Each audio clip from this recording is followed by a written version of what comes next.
Sejam bem-vindos para mais um vídeo e para mais uma apresentação de um livro, e hoje vamos falar do livro do espanhol João Manuel de Prada. João Manuel de Prada, que é um escritor espanhol, conferencista e que já fez algumas obras, já escreveu algumas obras, escreve aqui o livro A Nova Tirania, o senso comum contra a Matrix, editado pela Alteia Editora em 2009. Este autor, nessa altura, já mais ou menos previa o que o autor chamava e chamou, não é, nesta obra, o progressismo Matrix. E nós vamos tentar perceber, portanto, esta nova tirania que o autor denomina de o progressismo Matrix, nesta obra, que devo de dizer, uma obra muito bem conseguida, que eu analisei e que devo desde já dizer que esta obra retrata perfeitamente a visão do mundo ocidental que neste momento está acontecendo, não é? E isto tem muito a ver agora também com as últimas eleições em Espanha. E antes de irmos ao livro, nós temos que entender uma vez por todas, e é isto que, agora falando para o meio político e também falando aqui para Portugal, para os nossos atores políticos, nós temos que entender o peso, meus amigos, o peso que tem a comunicação social. Não só a comunicação social, mas o peso que a comunicação social tem, ou seja, os meios de comunicação, o peso que também as universidades e o mundo académico e também o ensino escolar também tem, não é? E também o mundo cultural, o mundo das artes, tudo isso tem um peso muito grande, meus amigos. E porquê que eu estou a dizer isso?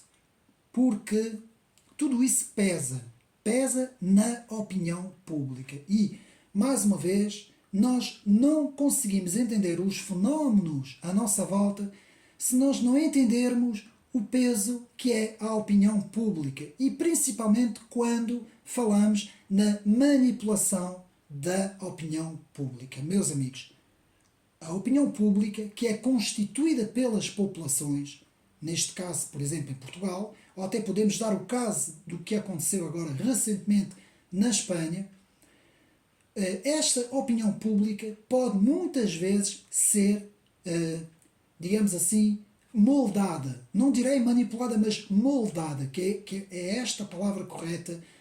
E muitas vezes os atores políticos, os analistas e comentadores não percebem isto. E eu vou agora falar para a chamada direita conservadora, porque nós temos em Portugal uma direita conservadora, e eu devo de dizer uma vez por todas, para todos, tanto os atores políticos, como também aqueles que divulgam informação, por exemplo, no YouTube, não é? Todos aqueles que têm a sua opinião mais conservadora, os youtubers mais conservadores do YouTube e por aí fora, nós temos que entender o seguinte, meus amigos. A opinião pública e a comunicação social têm aqui uma importância muito grande. Muito grande.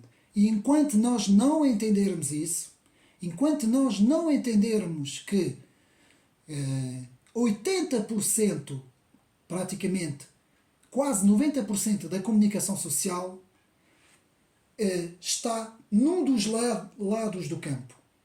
Portanto, nós temos os conservadores, a direita conservadora, depois temos a esquerda e a chamada extrema-esquerda. E, enquanto não entendermos que a comunicação social, toda ela está na esquerda e na extrema-esquerda. E isto tem um peso na opinião pública, meus amigos.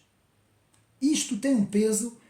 E, meus amigos, nós temos que, de uma vez por todas, entender isso. E aqui, João Manuel de Prada fala muito sobre isso. Ele denomina isso como sendo a nova tirania do progressismo Matrix. Ele utiliza a palavra Matrix, que é do famoso filme, dos filmes, não é? Matrix, que nós conhecemos bem, por justamente nos querer dizer que a nossa realidade, à nossa volta, a realidade, ela é muitas vezes construída. Portanto, os meios de comunicação social constroem uma realidade cujo objetivo é manipular, moldar e, digamos assim, conduzir as pessoas. Conduzir para que as pessoas tenham uma visão da sociedade. E isto, meus amigos, reflete-se nos acontecimentos em Espanha. Muita gente disse que não percebeu o que é que aconteceu. Como é que a direita, portanto a direita política, acabou por ter uma derrota. Mesmo se o PP ganhou, a direita teve uma derrota porque eles, a maior parte dos analistas e muita gente estava a contar com, digamos assim, com uma derrota muito grande do Partido Socialista, uma vitória muito grande do PP e uma vitória até grande do Vox. E não foi nada disso que aconteceu, meus amigos. Portanto, isso acaba por ser uma derrota em termos eleitorais, em termos de ciência política, é uma derrota para a direita conservadora. E eu vou explicar porquê. Agora, se nós analisarmos o panorama mundial, mais ou menos desde 2018, o que é que nós vemos? Nos Estados Unidos, no Brasil, na França, de certa parte em Portugal, agora na Espanha, em vários países, na Itália mais ou menos também, e em vários outros países, nós vemos que há um condicionamento para a direita não vencer as eleições. Quando eu ouço pessoas que dizem a Europa está a virar à direita e a esquerda... Não, meus amigos. Muitas vezes alguns partidos, chamados partidos, que nem sequer são de direita, são partidos de centro, e aliás até de centro-esquerda, conseguem chegar ao poder. A maior parte dos partidos ditos de não-esquerda, aqueles que dizem que são partidos da direita e que estão à frente dos governos na Europa, não são partidos da direita, são partidos centristas. E muitas vezes são partidos que pertencem a um sistema, que é este sistema Matrix, de que nos fala João Manuel de Prada. E nós vamos analisar tudo isso, meus amigos, vamos ver tudo isso no livro A Nova Tirania, o Senso Comum contra a Matrix, aqui, que eu passo a mostrar. Portanto, de João Manuel de Prada, que é assim mesmo o nome em espanhol, e que é um autor que analisa o porquê do fenómeno do politicamente correto, do pensamento único e desta invasão das ideias esquerdistas, das ideias de esquerda, na comunicação social, nos meios de comunicação, nos meios universitários, nos meios culturais, nos meios, em todos os, até no meio jurídico, não é? Nós temos esta invasão deste pensamento Matrix, meus amigos. E então, o que é que o autor nos diz? O autor nos explica que o que é o progressismo Matrix? A ditadura de uma ideologia, dito das palavras de João Manuel de Prada, portanto, a ditadura de uma ideologia que, sob a máscara da tolerância e adoração aos desfavorecidos ofendidos, que é assim que o autor denomina, homem minoritário, pós-ocidental, vejam bem, onde promove um consciencioso plano de engenharia social, impondo paradigmas culturais e padrões de avaliação, nas palavras de João Manuel de Prada. Portanto, temas como a despenalização voluntária da gravidez, memória histórica, educação inclusiva, ideologia de género, corrupção da democracia, pensamento único, reivindicações de minorias, influências de lobbies, por aí fora, é aquilo que o autor nos diz serem os novos ditames do progressismo Matrix. Este progressismo Matrix, muito progressivo, atua nas sociedades sem as pessoas darem por isso. E muitas vezes as pessoas, por meio de uma condução, digamos assim, emocional e também mental, são levadas a ter uma determinada visão do mundo que nem sequer é a visão do senso comum dessas pessoas. Não é? Portanto, palavras como os ismos são perigosos, devemos ser moderados, devemos tolerar tudo e todos, temos que ser pessoas com um certo equilíbrio, então devemos aceitar muitas vezes o que os governos nos dizem, enfim, por aí fora, uma série de coisas que faz com que haja uma anestesia geral nas populações, meus amigos. E é isso que acontece, meus amigos. Esses são os novos ditames do progressivismo Matrix. Então, o autor João Manuel de Prada nos fala, primeiro começa a nos fazer um pequeno retrato histórico do homem das sociedades ocidentais.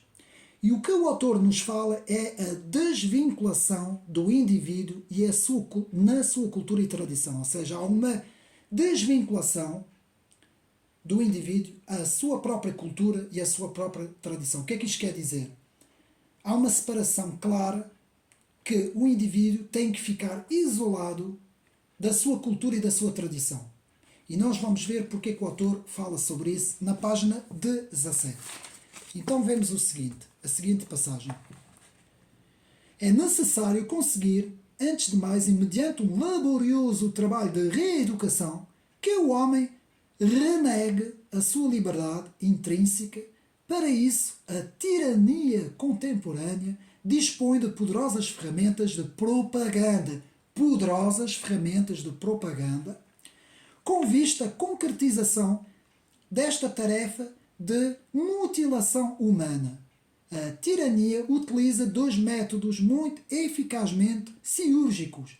Por um lado, a desvinculação do indivíduo, que o torna muito mais vulnerável e inconsciente, dado que o obriga a quebrar os laços com todo o género de tradição cultural que lhes sirva para entender o seu lugar no mundo. E por outro, a fisiologização do indivíduo, a sua conversão num entediante pedaço de carne, cujo único anelo é qual cão de Pavlov, a satisfação de uns quantos apetites e de umas quantas pulsões. Portanto, aqui, o que é que João Manuel nos diz?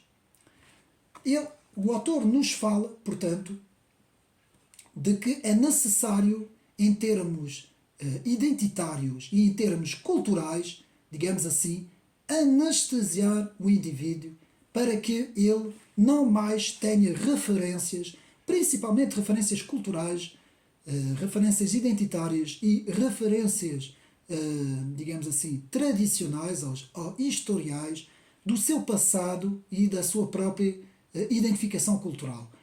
Uma vez feito esta desvinculação, o homem fica completamente à mercê de todo tipo de novas visões, digamos assim, e de todo um processo de engenharia social, não é? Que é exatamente isso na página 17 que nós podemos ver. O autor nos fala depois do papel do direito. Papel do direito positivo e a própria ignorância do povo, nestas palavras de João Manuel. Então, políticas inclusivas, políticas do novo direito positivo, as reivindicações minoritárias e a subversão do próprio direito. Portanto, na página 24, vamos ler aqui, página 24, e vemos a seguinte passagem. Naturalmente que por detrás desta subversão do conceito de direito está o propósito de converter o povo em cidadania, isto é, numa massa de criancinhas caprichosas que, convencidas de que são mais livres pelo facto de atuarem sem qualquer tipo de travão moral, são na realidade inteiramente escravos do poder que lhes converte os caprichos. Meus amigos, é exatamente o que se passa hoje. Retirando os preceitos morais, de uma sociedade, e nós vamos ver isso mais para a frente, praticamente as populações ficam completamente anestesiadas. E aqui tenho de falar no peso da comunicação social, mais uma vez. Que, para mim, que era o quarto poder, não é? Agora não me recordo quem tinha falado disso, se foi um escritor francês que falou sobre o quarto poder, agora não me recordo se foi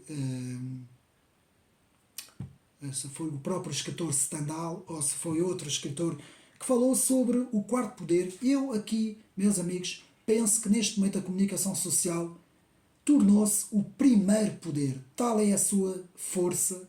E muita gente me vai dizer, mas as televisões, muita gente deixou de ver as televisões, pois, cada vez mais as pessoas deixam de ver a televisão, principalmente os canais de informação. Porquê?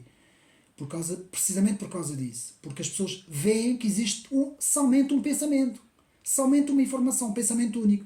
Mas, meus amigos, as televisões, os canais informativos, 24 horas sobre 24, que conseguem entrar na casa de todos os portugueses, falando em Portugal, na casa do país, num país inteiro, portanto, na casa de todos os portugueses.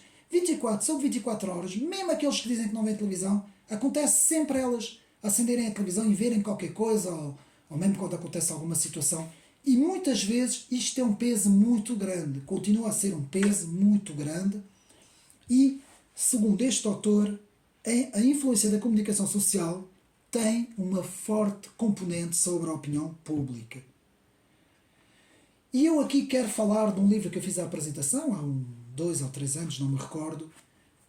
Um livro muito bem conseguido de Karl Popper e de John Conway, que eu já fiz a apresentação, o resumo, podem ir ao canal ver, sobre a televisão, um perigo para a democracia. Eu mostro aqui o livro, para os meus amigos recordarem. Este livro foca todas as vertentes dentro da televisão. Portanto, não fala só da parte informativa, fala também da parte televisiva, da diversão, dos programas televisivos, programas de entretenimento, como aqueles programas de reality shows, ou até telenovelas, séries, filmes, enfim. Este livro foca tudo, e foca o perigo da televisão em várias vertentes, desde a violência, enfim.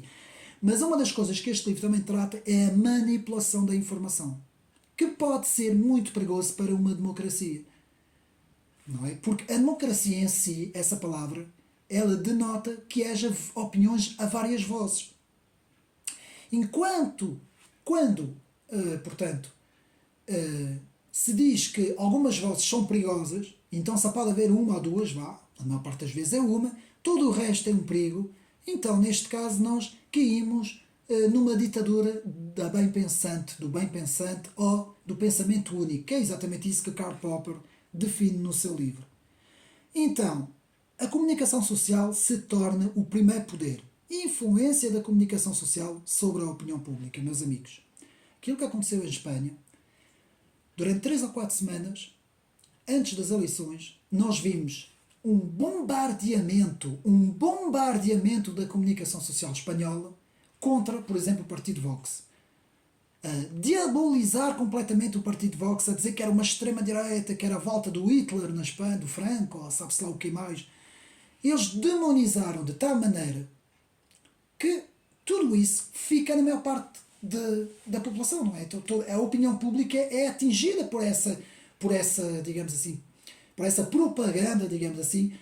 Também demonizaram de certa parte o PP, não é? Principalmente quando o seu líder não compareceu ao debate televisivo. Tudo isso sempre levando ao colo o Partido Socialista. Meus amigos, mais uma vez eu vou repetir.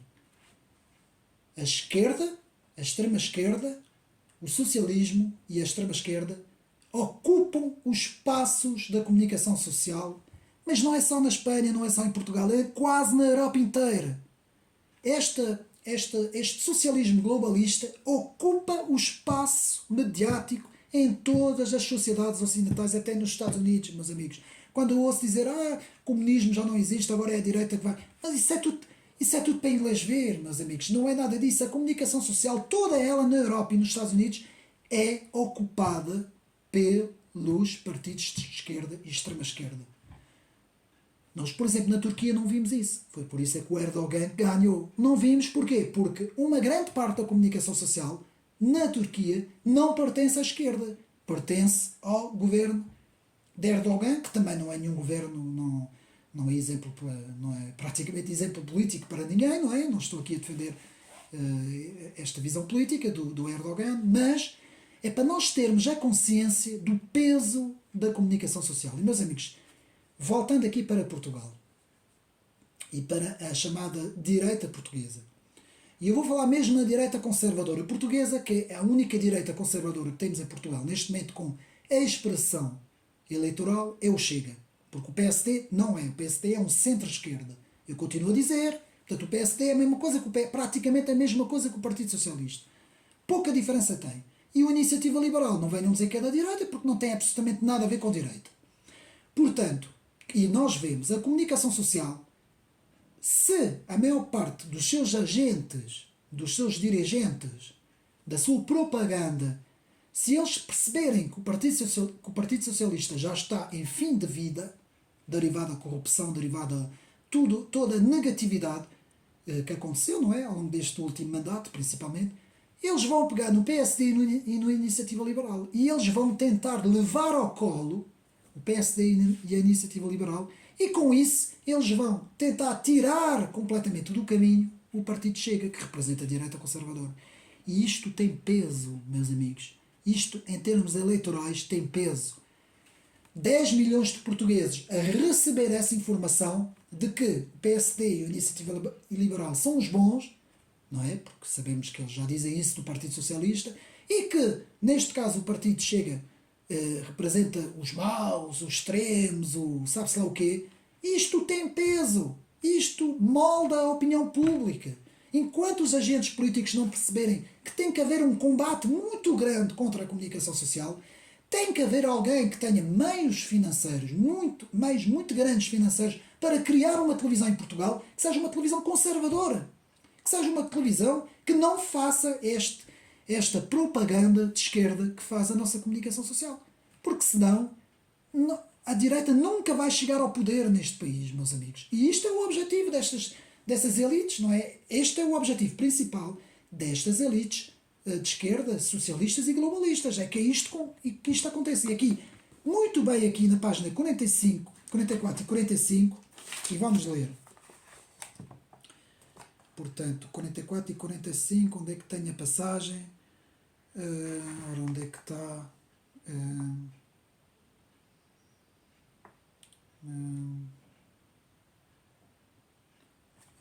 Não assinalei. A maior parte da opinião pública tem formação sobre os conteúdos da informação televisiva. Meus amigos, isto é um facto. Isto é um facto, meus amigos, que tem peso. A opinião pública é moldada muitas vezes por aquilo que é apresentado pela comunicação social. E é por isso que vimos os resultados em Espanha. Foram muito condicionados pelo papel que teve as televisões e toda a comunicação social. Enquanto nós não compreendermos isso, a chamada direita conservadora vai ter um combate desigual, meus amigos.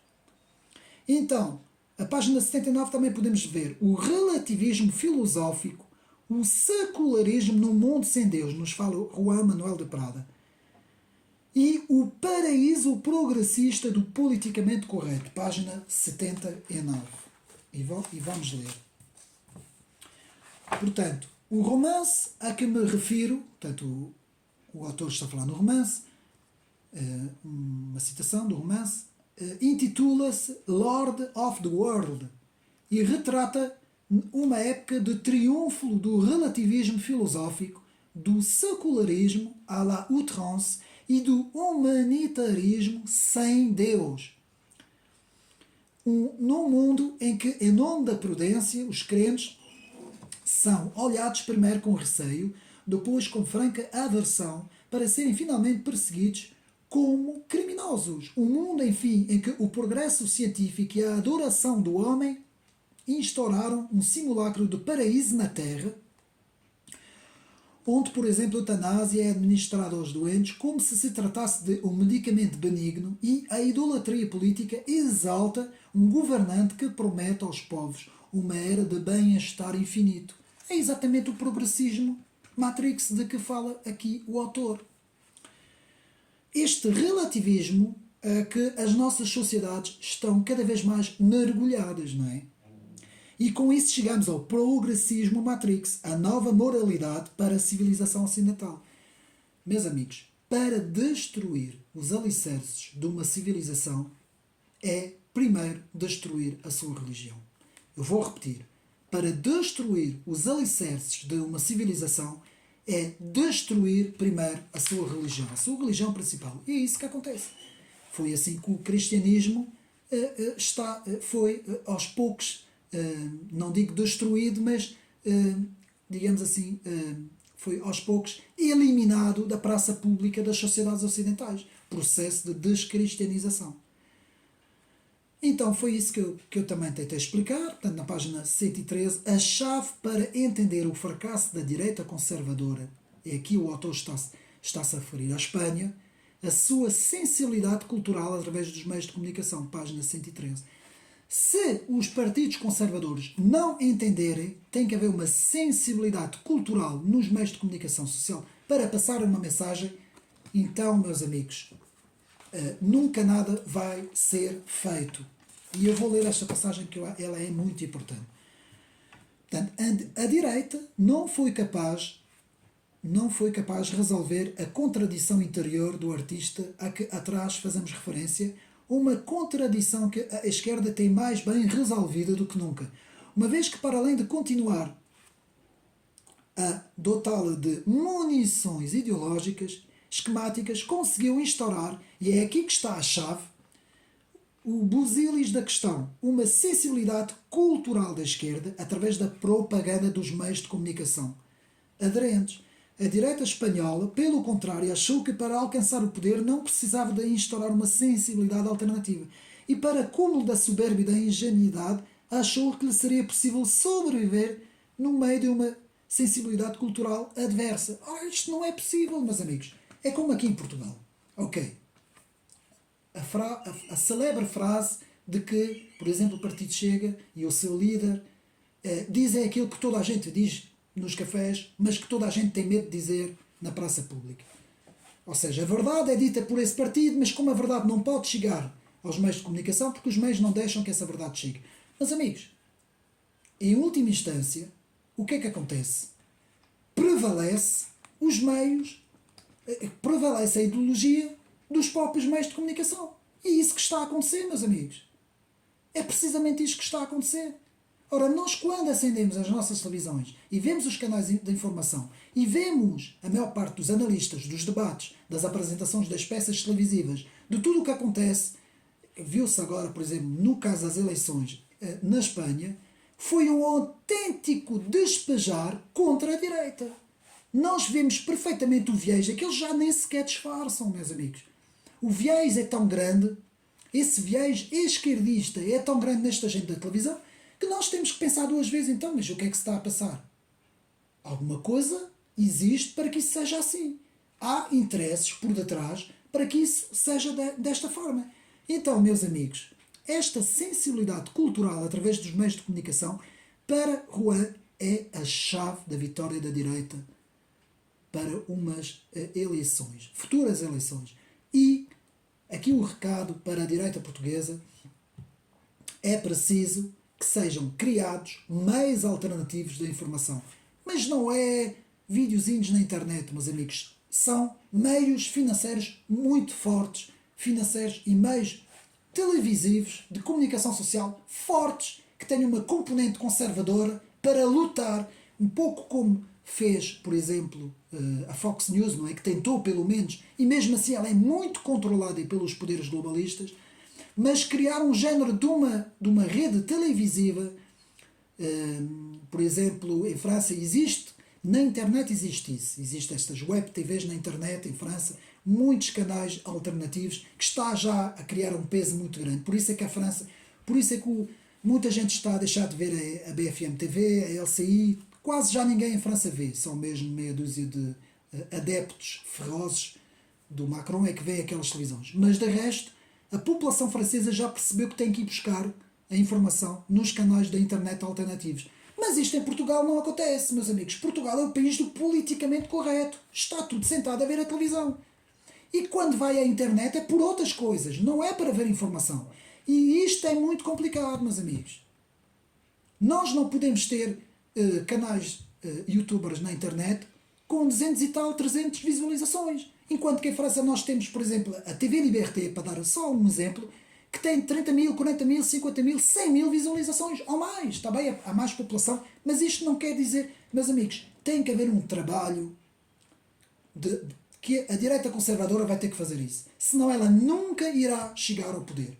Vão ser sempre eles que vão fazer as coisas. E, meus amigos, se o PS não ganhar as próximas eleições, será o PSD junto com a Iniciativa Liberal. Porque eles vão tirar o Chega do caminho. Isso podem ter a certeza, sei que alguns vão ouvir este vídeo, se calhar não vão gostar do que eu estou a dizer, mas eu sei o que é que estou a dizer. Já há experiência de 20 e 30 anos atrás de mim para saber como é que as coisas funcionam. Enquanto não se romper com esta comunicação social, não se romper com o que está a passar, isto vai continuar, meus amigos. Então na página 251 vemos o progressismo Matrix invadiu as universidades. Esta é outra situação também, as universidades. Eu vou ler aqui para nós vermos. Portanto, o inquérito levado a efeito entre estudantes universitários apresenta-nos uma radiografia juvenil que mais parece um exercício de submissão aos ditames do politicamente correto e do progressismo Matrix. Pronto, isto que está a acontecer, nem vale a pena ler mais, meus amigos. Isto é mais para a Espanha, mas é a mesma coisa em Portugal. É a mesma coisa, as universidades estão completamente capturadas por este pensamento do politicamente correto. E às vezes é pior ainda da extrema-esquerda. A própria extrema-esquerda entra para dentro das universidades com uma facilidade nunca visto. Meus amigos, então, na página, portanto, 251, o fenómeno do indivíduo dissolvido nas massas, aquilo que o professor Olávio de Carvalho fala do fenómeno de totalização, que é o seguinte, não é? Por exemplo, estes poderes de esquerda e de extrema-esquerda já não fazem debates, meus amigos. Não existe o debate. No fenómeno de totalização, o que existe é um cancelamento do adversário. O adversário é cancelado. Você disse aquilo, é isto. É homofóbico, você disse aquilo, é da teoria da conspiração, você disse aquilo, é da extrema-direita, você disse aquilo, é fascista, você disse... Pronto, é a conversa do costume. E já ninguém pode dizer nada, ninguém pode contradizer, que somos logo rotulados. E isso acontece 24 horas na comunicação social, meus amigos, que é o chamado fenómeno de totalização. O fenómeno de totalização é exatamente isso. É cancelar o adversário para não... É isso que o Stalin fazia. Na Rússia, este era o principal instrumento de propaganda do Stalin. Era esse. Não deixar alternativa nenhuma poder se exprimir. Assim não há adversários, não é? Isto é mesmo. Então, e vamos ler na página 252, portanto, 252, o fenómeno de totalização e o homem dissolvido na massa. O totalitarismo sempre ansiou pela imersão do indivíduo na massa, onde o pensamento autónomo é suplantado pela adesão ao dogmas inatacáveis. Autónomo e suplantado pela adesão portanto, aos dogmas inatacáveis. A nossa época consagrou o totalitarismo das estatísticas que tritura o pensamento livre. E o atira para dentro da sopa das porcentagens e das médias aritméticas. Portanto, é isto que acontece, meus amigos. É isso que está a acontecer. Este fenómeno impede que haja qualquer debate, impede que haja pensamento, digamos assim, há várias vozes, não é? Que haja debate. Não existe debate hoje. Praticamente o debate é inexistente. Na página 262 vemos o Big Brother, o chamado Big Brother e a cultura do tédio. Eu vou ler aqui também, rapidamente. Portanto, o Big Brother e a cultura do tédio. Por essa altura já ninguém poderá negar a natureza revolucionária do Big Brother. Ficou definitivamente demonstrado que as audiências amarradas ao clorofórmio televisivo, não desejam um divertimento, mas um espelho que lhe multiplica o tédio e as faz conceber a ilusão de que a vida alheia, imoralizadas por uma câmara, também merecem a designação de entediante. Ou seja, o tédio é, aqui o que o autor Juan Manuel nos diz, um dos principais objetivos desta moldagem das mentes, não é? Digamos assim. Depois, na página 263, temos uma advertência de Solzhenitsyn, que na altura falou e anunciou o fim do homem ocidental. Portanto, Solzhenitsyn, o que é que Solzhenitsyn diz? Solzhenitsyn anunciou de forma profética a emergência de uma consciência desespiritualizada, que faz de um homem imperfeito, com toda a sua bagagem de crueldade, egoísmo, vaidade, orgulho, por aí fora. Porque o mal é inerente à natureza humana. À medida de todas as coisas, investimos demasiada esperança nas reformas políticas e sociais e acabamos por perceber que fomos privados do nosso bem mais precioso, a vida espiritual. Solzhenitsyn, na altura, quando fez as suas análises na então União Soviética, sabia muito bem daquilo que estava a falar, meus amigos. E nós sabemos a importância deste pensador, Solzhenitsyn, para compreender o fenómeno do homem ocidental, digamos assim. Pois na página 327 temos, portanto, a desconstrução da tradição e da família. Eu vou ler, meus amigos. Os propagandists da mentira odeiam a natureza humana. E uma das formas mais agressivas de demonstrarem esse ódio consiste em perseguirem aquilo a que chamam a família tradicional, como se pudesse haver famílias sem tradição. Isto é, sem transmissão da vida, de afetos e de valores. A tradição estabeleceu vínculos entre gerações e é uma corrente viva, uma corrente muito comprida, em que cada geração absorve o acervo moral e cultural que a precede e o entrega à geração seguinte. E neste processo de transmissão, que não é inerente nem fossilizado, cada geração enriquece o legado recebido com contributos próprios. É assim que as coisas se passam desde que o mundo é mundo. E a grande família humana tem crescido sobre o húmus fecundo dos tesouros que as gerações anteriores se encarregaram de preservarem, de entregar em herança àqueles que viessem depois. Bem, não há passagem mais explícita do que esta para nos mostrar a importância do legado da tradição, das tradições. E, meus amigos, esse tem sido a principal luta desta extrema-esquerda globalista, tem sido precisamente esta: destruir as raízes tradicionais das sociedades ocidentais, meus amigos. Isto tem que ser reflexão da nossa parte, os que defendem os valores conservadores, porque, meus amigos, isto é de fulcral importância nós refletirmos sobre isso. Depois temos o campo do bem, o pensamento único, o chamado campo do bem, aqueles que estão no campo do bem, contra os que estão no campo do mal, é sempre a mesma conversa na comunicação social. A demonização do adversário e a lavagem cerebral da comunicação social. Página 350. Portanto, a demonização, eu não vou ler porque depois são muitas passagens, deixe-me ver agora. Sim, já vimos aqui esta também. Portanto, é a demonização do adversário. É sempre esta a técnica que a maior parte dos poderes muitas vezes fazem para, digamos assim, destruir o adversário, meus amigos.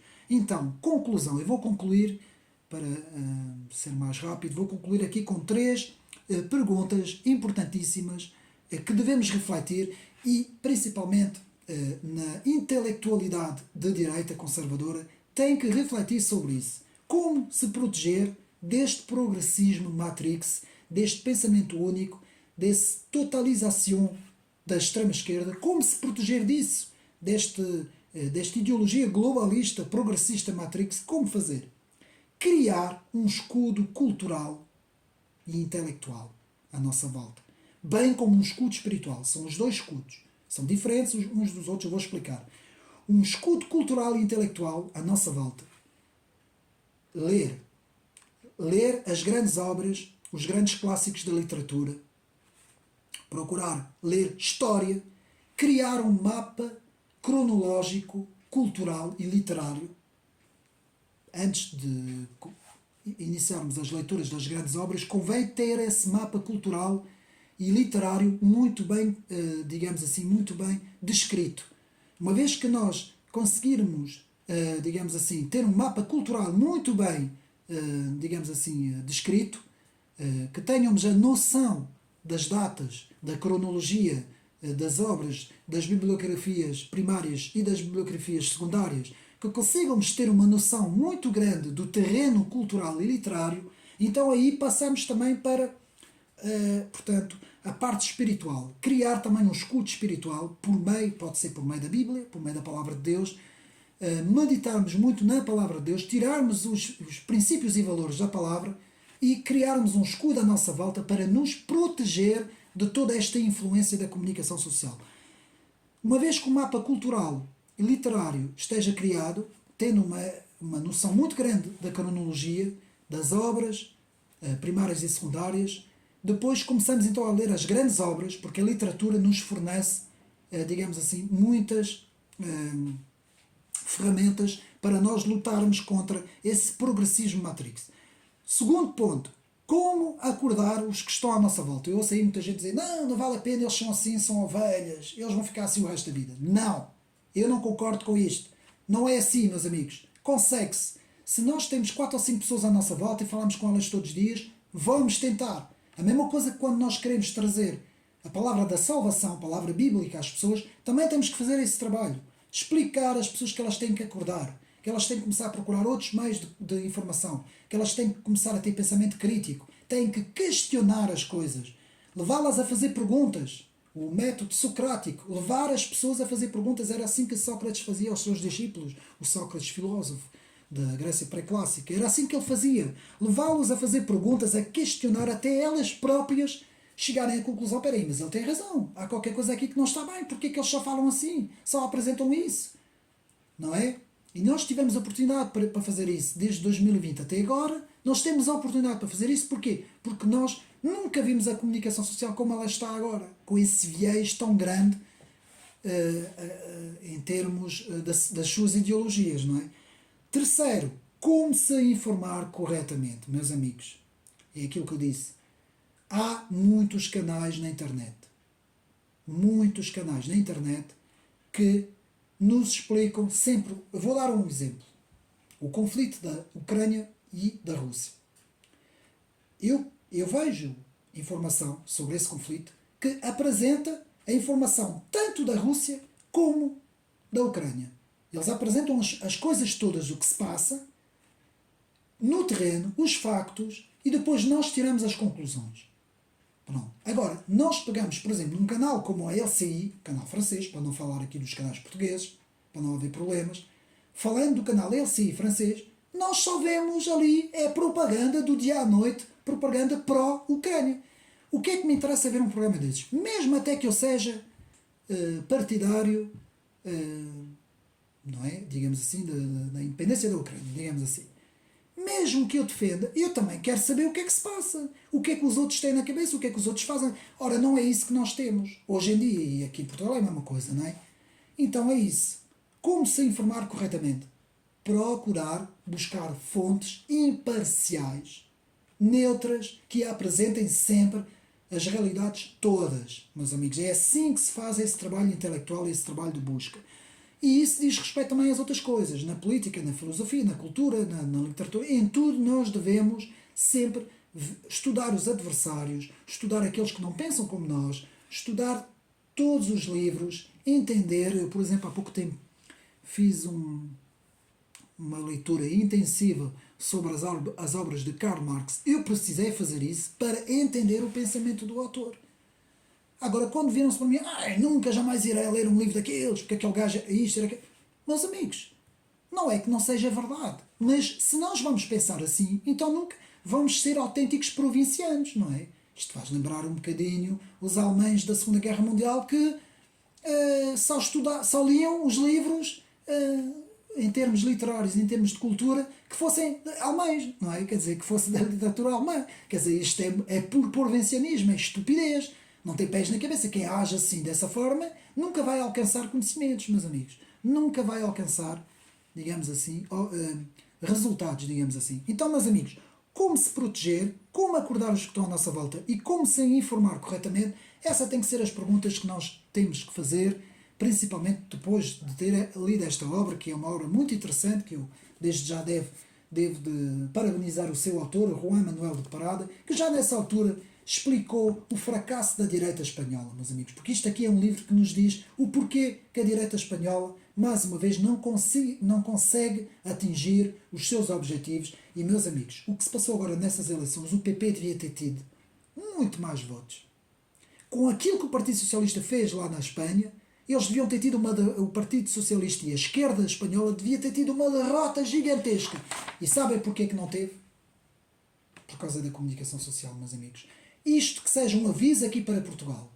E não venham dizer que não, que a comunicação social não tem peso. Não venham dizer, eu fiz este aviso aqui neste vídeo, meus amigos. Espero que tenham compreendido isso por meio deste livro.